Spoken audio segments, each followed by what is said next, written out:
Beauties. Witch Naima here. Welcome to the Arrogant Witch YouTube show. I'm here every Monday at 2 Eastern, and that's going to be changing. So things are different today. My Wi-Fi at home is, well, they tell me it's fixed now, but it wasn't fixed as of about an hour or so ago. So I'm here at a mall, a local mall, where I know there's a Starbucks, or Starbucks is reliable when it comes to their Wi-Fi. And so this is where I am for today's show. And so today's topic is taking up lots of space as a magical melanin witch, and as a dark-skinned magical melanin witch. And so for those of you who are here for the first time, I'm Witch Naima, and I'm in the business of helping magical melanin witches come out of loneliness, fear, and hiding, and come into full power so they can do the work that they came to Earth to do. So this is Lard. So first of all, before I get started, let me just have a moment to anchor in, because I have been up since about 6:30 this morning, moving a lot and very quickly, because I'm leaving tomorrow for Magic Tour. Oh my God, there's just so much moving, just so much going on. So you guys bear with me today. Like, I'm out in the elements. You're going to see people behind me because I'm in a public place. And just the energy of it all, just a lot moving right now. And so I'm just taking a few moments right now to slow myself down.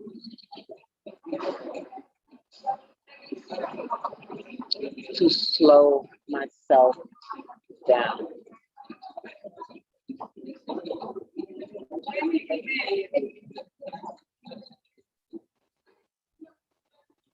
I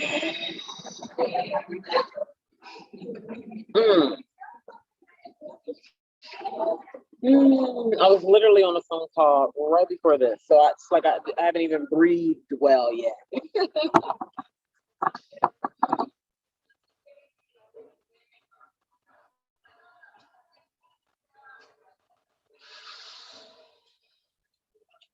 you for your patience. I'll give my bearings. So today we're talking about taking up space, lots of space. As a dark-skinned, and the reason why I'm going to talk about why I'm saying a dark-skinned piece. As a dark-skinned magical melanin witch, taking up lots of space, because what you're doing, the work that you're stewarding, the power that you are, the power that you're wielding to create new worlds, requires conditions, requires respect. Can you guys hear me? I just realized I'm not even sure if you guys can hear me. Let me know in the comments if you guys can hear me. Look at this cute little dog.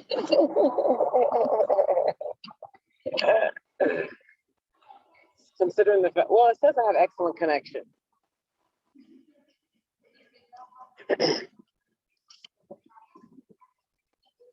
Are you guys going to talk to me? This is one of the reasons. Anyway, I'm going to keep that to myself. There's a time and a place, and now it's not the time or the place. For the people who are here, can you guys hear me?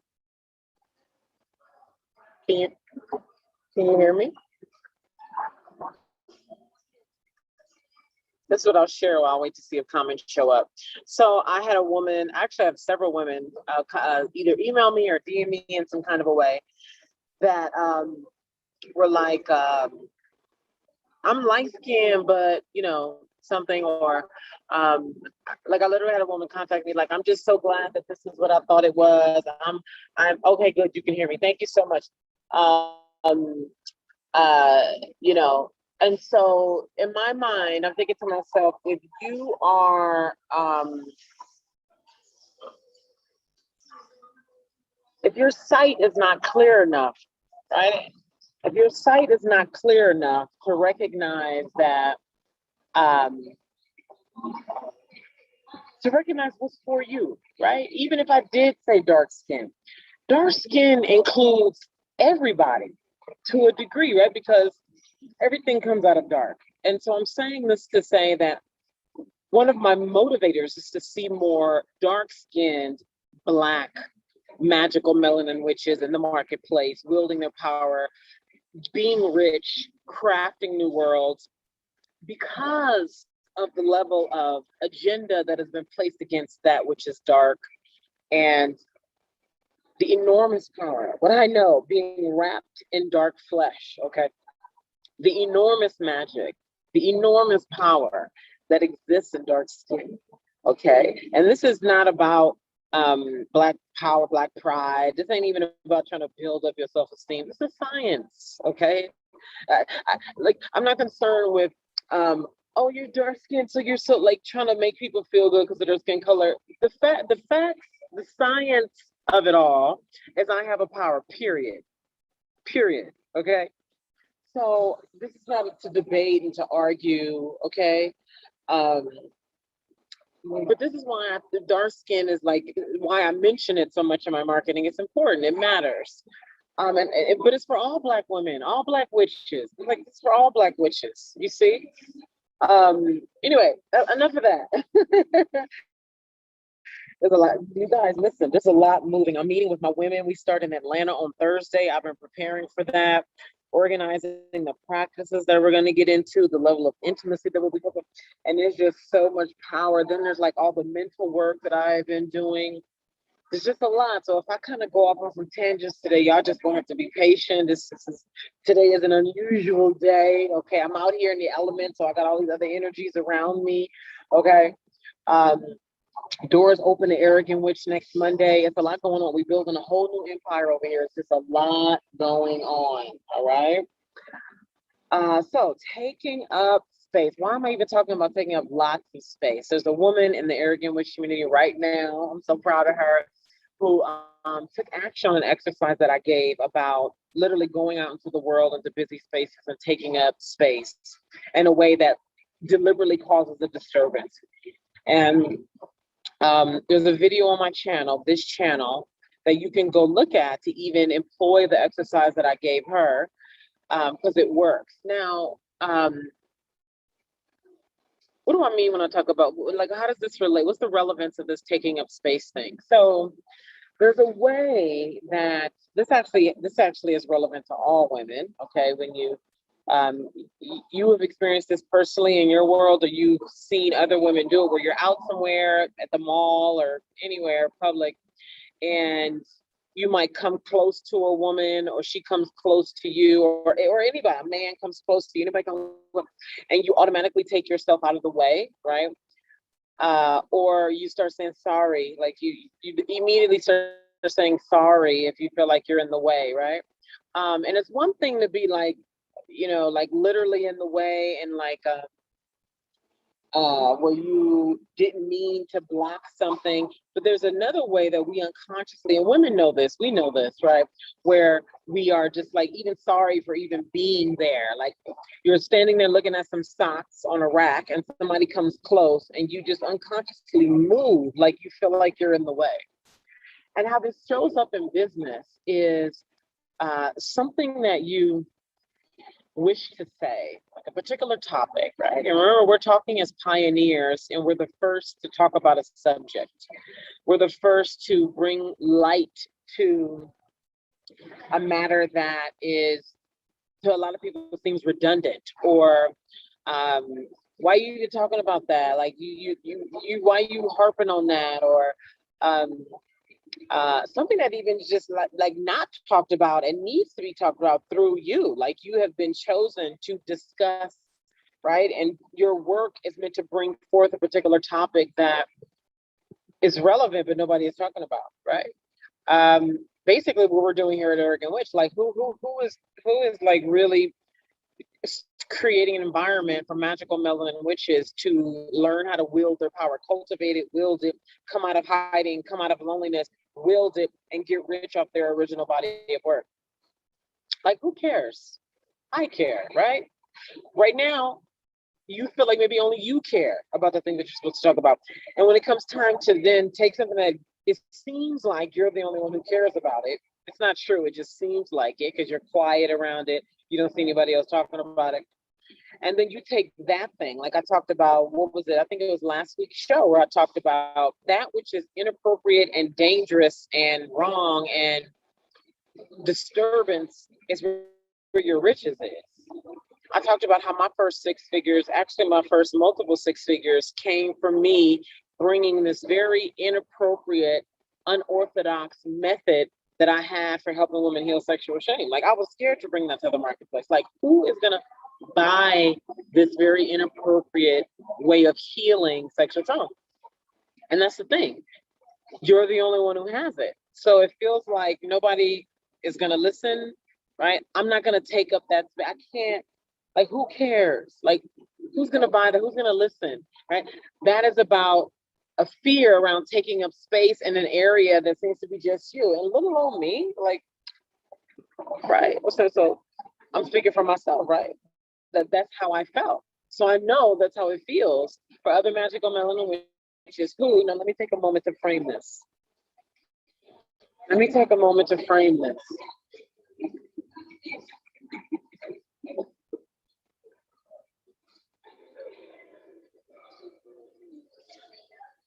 So I've repeatedly said that we live in a world that disrespects magic. It disrespects that which doesn't have evidence. How do you know? How do you know? How do you know? Because I know, right? I know, right? The world disrespects that. Just knowing things, you just know. Like even, I'm not going to get on that. I'll leave that for later.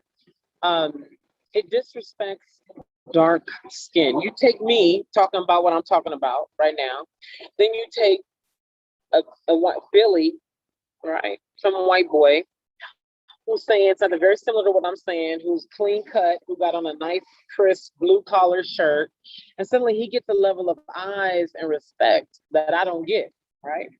From another population of people, right?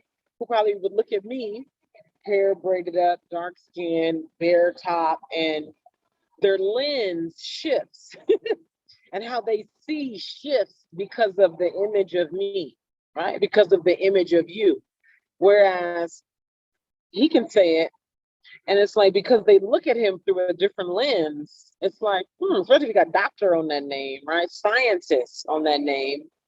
So we live in a world that's disrespecting the magical words coming out of your mouth. That's disrespecting whose lens, they even have a disrespectful lens through which they see you. You know what I'm talking about, right? And so you know that, like we know how this goes, right? And so that too causes you to not want to take up space, right? Now, okay, let me make a connection here. The lens through which the dominant world sees, okay? The lens through which the dominant world sees, like the video, please. When I say the dominant world, I mean the average person walking around any country, whether you're in India, America, Canada, France, Africa, anywhere in the world, the dominant lens that when a person looks at me as a dark-skinned female, you as a dark-skinned female, the dominant lens is one where it's not one of high regard. I said the dominant lens, not all. The dominant is not one of high regard. It's not one that they immediately look at and be like, money, smart, somebody that's trustworthy, somebody to listen to. But some old rinky-dink white boy out of Virginia can just go walk through any country in the world and he gets a kind of trust and respect and benefit of the doubt and assuming that he has money and, right?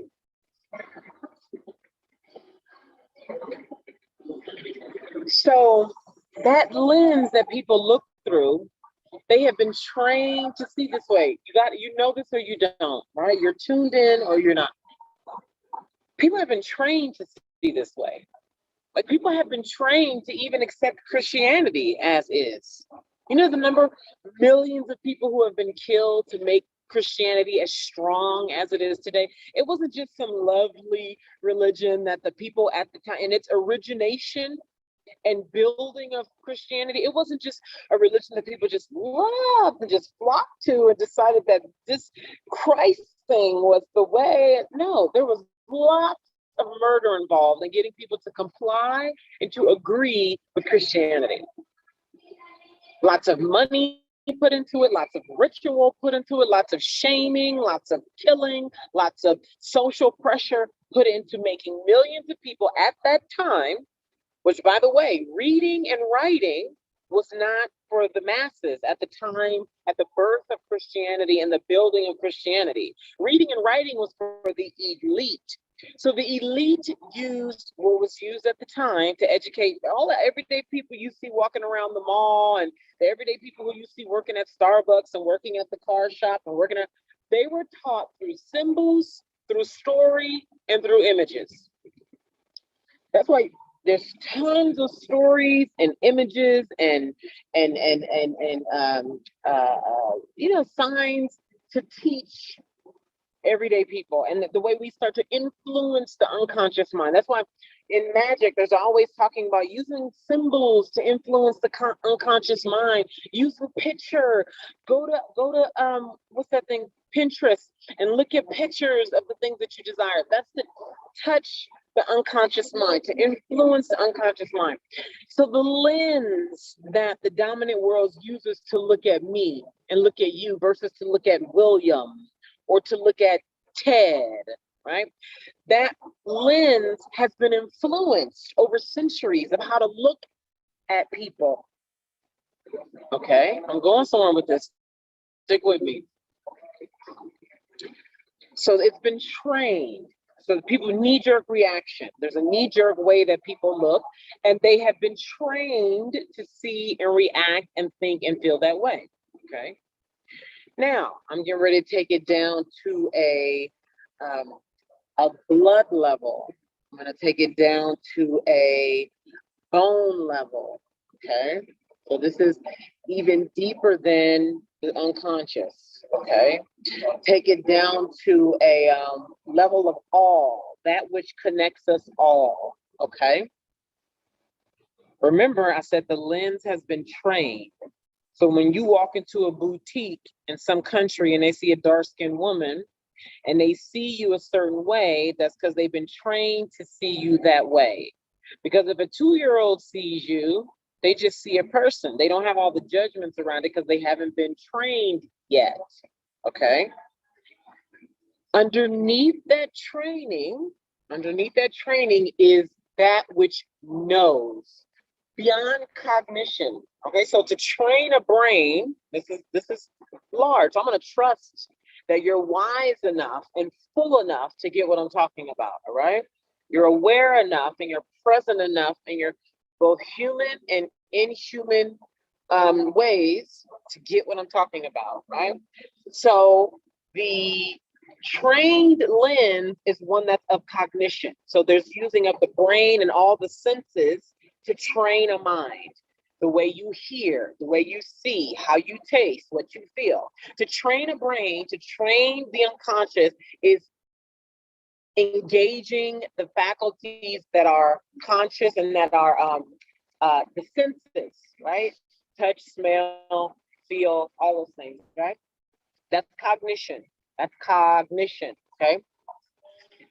The deeper dimension of knowing is beyond cognition. So the deeper dimension where you just know, you walk into a room, you see your husband, that's my husband. That's beyond cognition. You see somebody and you just know that they're okay with you. You see somebody and you just know, no, that person is not okay for me. That is beyond cognition. That is beyond your mental faculties, okay? Now, the lens that people see you and have these knee-jerk reactions, that's of cognition. That's of mental faculties. This place that I'm inviting you to go into to affect people and yourself at is beyond cognition. Beyond their cognition, they know that you are the itness. Okay? Beyond, okay, the trained mind to see you as inferior and to disrespect you. That's a training and a programming and a cognition that they've been trained through symbols and stories and imagery and media for centuries, right? Underneath all that, okay, so this is a much richer, higher, profound, piercing level of power, which is the domain that arrogant witch lives at and functions from. Okay? Beyond cognition, they know that you are the itness, that you are the power, that you are the fullness. However, this is what happens in everyday living, whether you're in Morocco, China, Jamaica, or San Francisco, okay? You know what the dominant consciousness is. Like, and we're highly sensitive people. So we walk into a space and we immediately know what people are thinking and feeling, right? Like this video, like this video, like this video, please. We know what people are thinking and feeling, right? Depending on your level of power, you're either going to get into energetic agreement with what's permeating energetically in the room, or you're going to operate from a deeper place of full power that overrides their cognition. Did you catch that? Talk to me in the comments. Did you catch that? See this whining? Tell me in the comments. This whining that you see Black people on the internet, they're following me around the store. White people are racist. Oh my God, you know, this about these racist things that are happening. I went here and they did this. I went there and they did that. I'm telling you, listen, I'm Black, okay? Look, and been around the world, okay? I know what it's like to walk into a room or a mall or a store or something, and people looking at me with a suspicious eye. Then I know what it's like to notice that, start to deliberately affect them at a non-cognitive level, and suddenly they start treating me like I'm a queen. They don't even know why. This level of power is what you are tapping into when you take up space at all levels, no matter what city, room, state, country you walk through, no matter what Zoom you on, what Instagram live you on, wherever you are.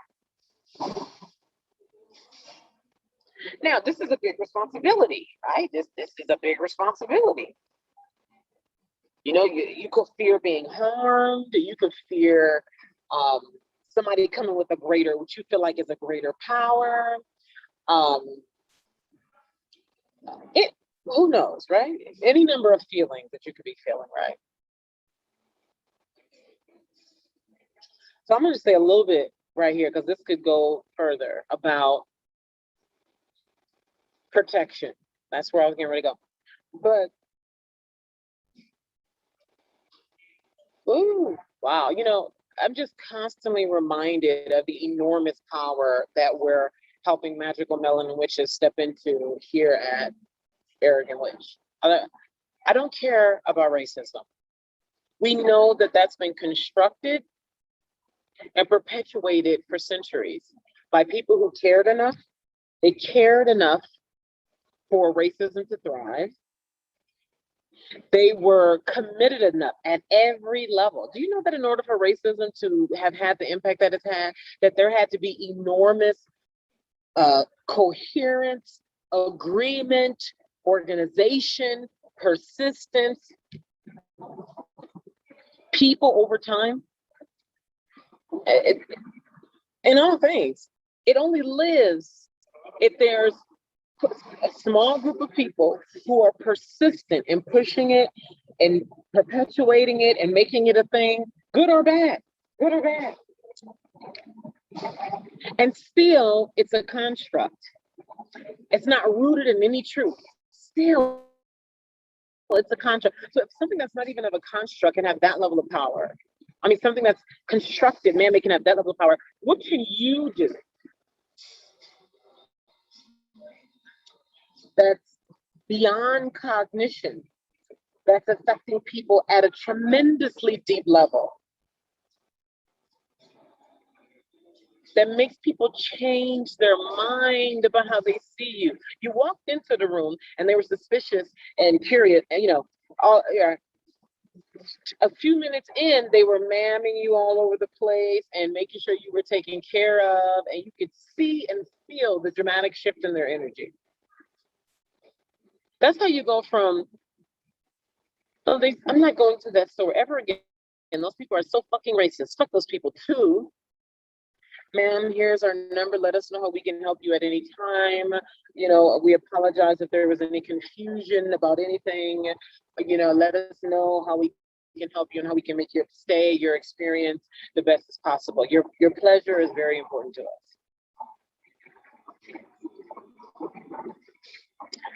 So just taking up space.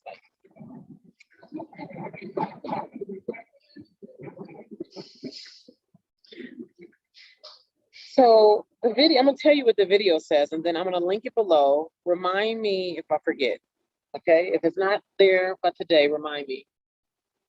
The video that gives the exercise for taking up space is deliberately taking up space in a way that gets in the way of other people. So for example, like I'm here at this mall, right?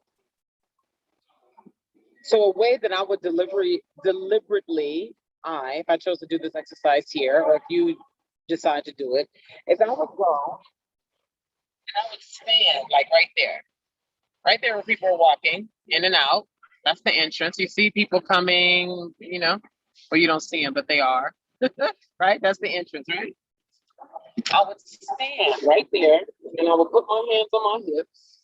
Excuse me, I would put my hands on my hips, spread my legs, and I would just stand there. I was standing there for, say, 5 minutes. Don't move a flinch. Somebody walk by and they get close, don't move. And you stand there with an energy of, I'm taking up space. You don't have to say anything. No excuse me, no smiling to be pleasant. You just stand there. And allow yourself to feel. And the more crowded, the better, by the way. This is not crowded. So the exercise actually is for you to go to a crowded place, like stand in front of an actual doorway of a shop or something, and deliberately stand in the way for 2 to 5 minutes. And allow yourself to feel the uncomfortability of taking up space. This is just the beginning, because you also have to do it in what you vocalize, right? Getting on video like this, Instagram Live, Facebook ads, any way that you would be taking up space, physically, vocally, okay? And feeling what it feels like to take up space, and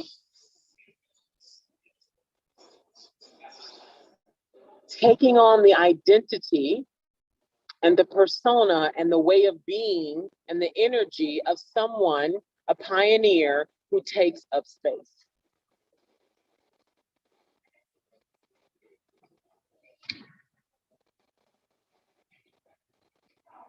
Who takes up space. Okay. I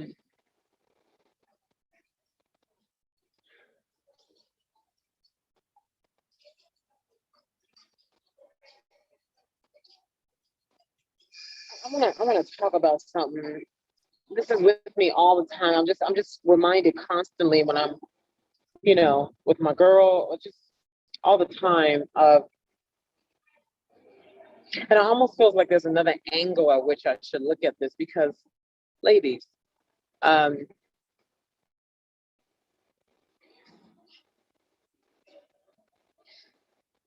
like one day the words just gonna fall out of my mouth in a way that's just gonna land and like,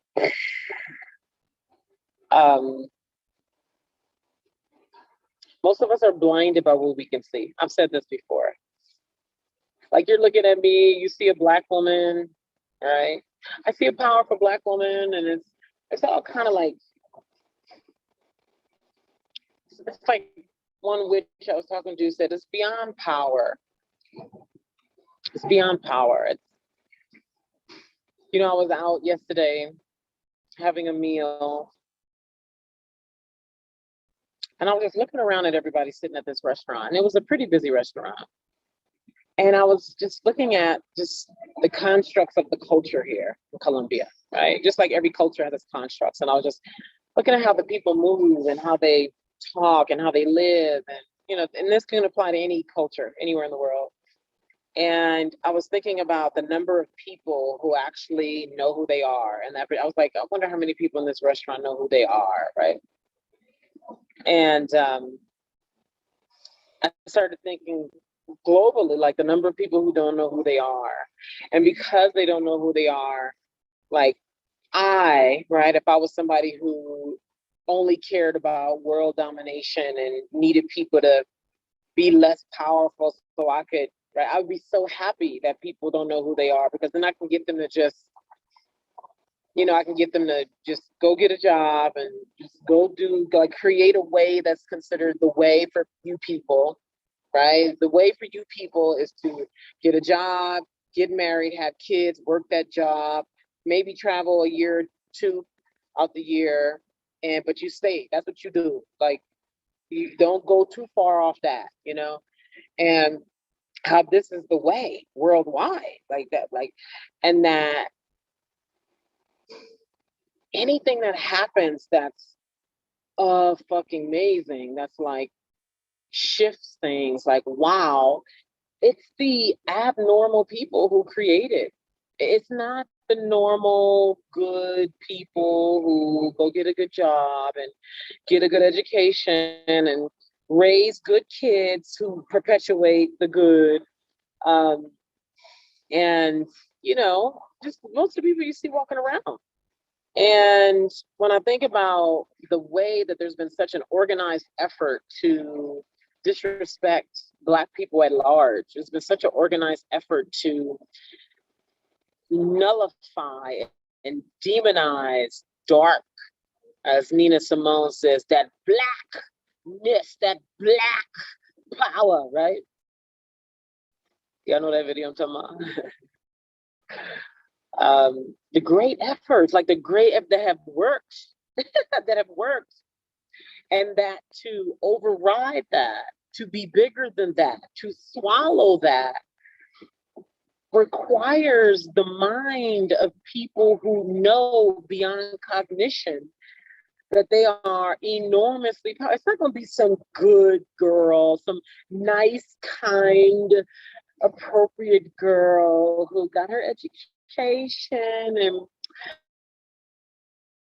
her parents raised her right. And you know, she's kind and she is not changing, you know, and they love to turn Mother Teresa into a damn saint. Mother Teresa is quoted as saying, "You change the world with a wallet." Okay. She was known for being fierce, checking showing up like, where is the check? See, this world we live in needs people to focus on being good, be kind, make sure you don't rock the boat too much. That's rocking the boat. Sit down, girl. Be quiet, girl. You making too much noise in here, girl. You disturbing. And then if you Black, it's double, right? I mean, like that's a sentiment that's wrong. But then if you Black, it's like, yo, Black ass, sit down, causing all this trouble up in here. Just shut your mouth, sit down, right?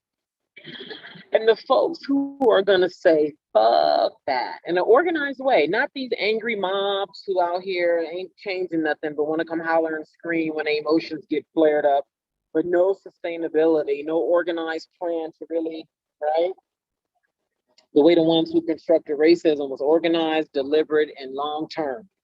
Okay, they was committed to the long game. It's going to take it's going to take the people who come in into arrogant witch. How about that? Like the first 50 are like, see, it's easy to do something when a bunch of people doing it. You guys have seen that video online. It was like this concert park, and it was like, in the video frame, there were like, I don't know, maybe 80 people in the video frame.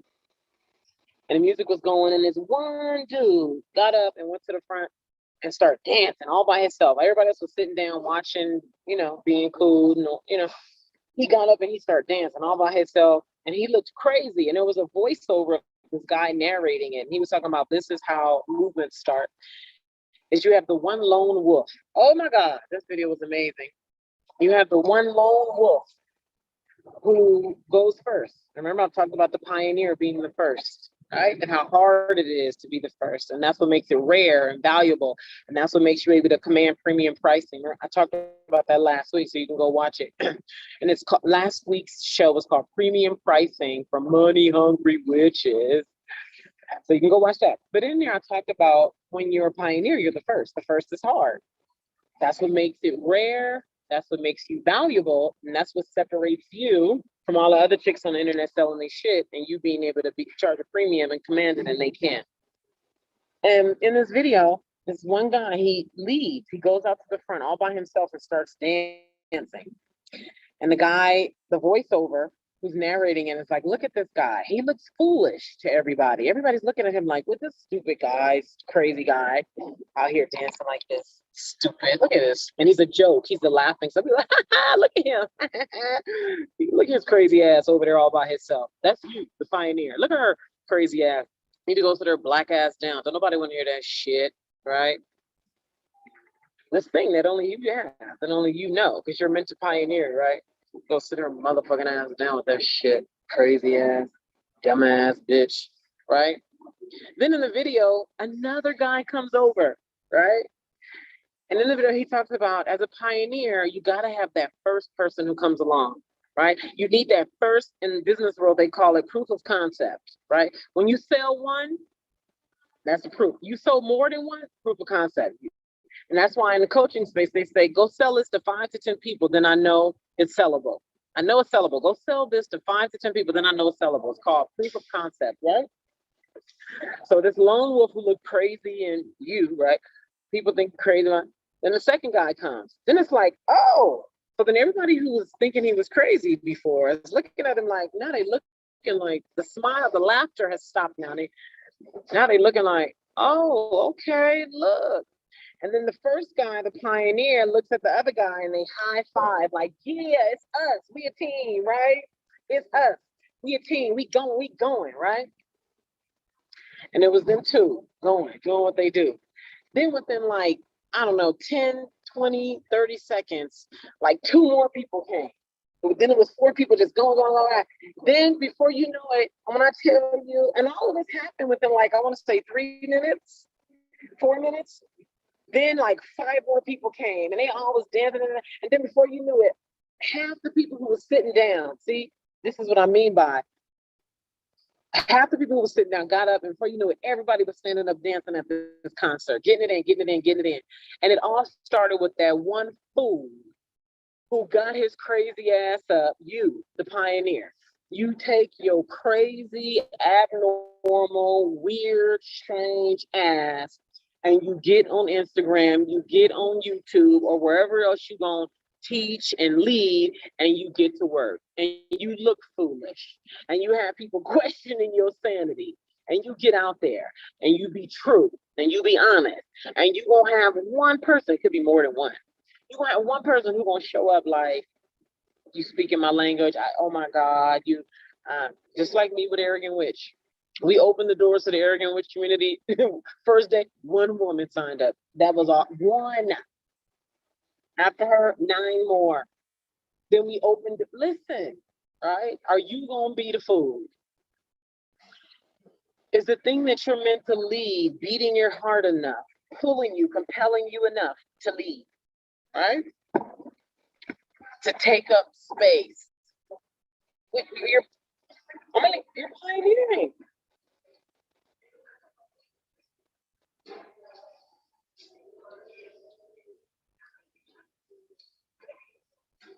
Are you willing to look like a fool? You willing to take up space looking like a fool. That's what I should have named this video. You willing to look like a fool to get out what you need to get out? Yeah, I think I'm done. Doors to the Arrogant Witch community open next Monday. Oh my God. Oh my God. Doors open. They will be open for 1 week. Slowly but surely. One fool at a time. 10 fools at a time. Pioneering. Because it's going to take us who are insane to the normal world, who are abnormal to the normal world, and thinking completely different, the right way.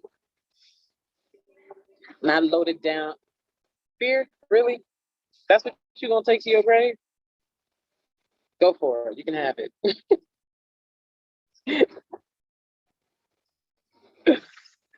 So I'm so excited about Magic Tour.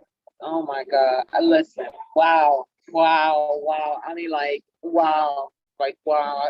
Our plane leaves tomorrow for Atlanta.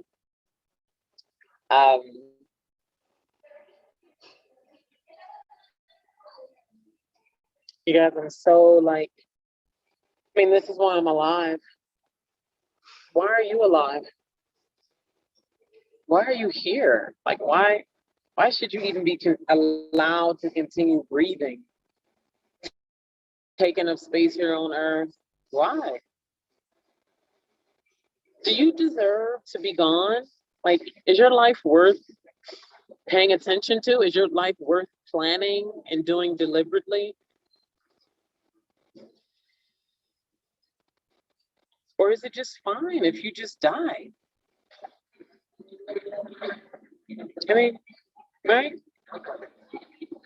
So I'm meeting with my Arrogant Witch ladies for our alchemical communion in about an hour and 15 minutes. So I'm gonna go have some lunch, breathe a little bit more, and there's more to come, a whole hell of a lot more. And I'm also hiring for a client care witch. So if you believe you have what it takes to be our genius client care witch, send me an email. Thank you.